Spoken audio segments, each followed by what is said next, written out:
بچے برباد ہو رہے ہیں، نسلیں برباد ہو رہی ہیں، چھوٹی چھوٹی باتوں پر اڑ کر۔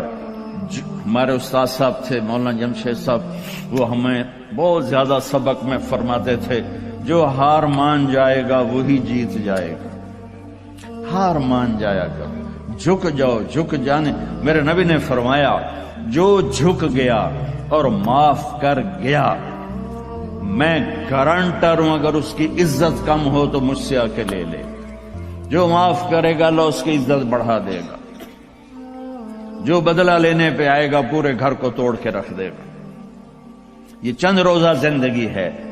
میرے نبی کی دو سنتیں لے لو، ایک زبان پہ قابو، یہ اس زبان پہ قابو پا لو، اس زبان پہ قابو پا لو، اس زبان پہ قابو پا لو، تو آپ کے گھروں کے 90% مسائل ختم ہو جائیں گے اور دل کو سب سے صاف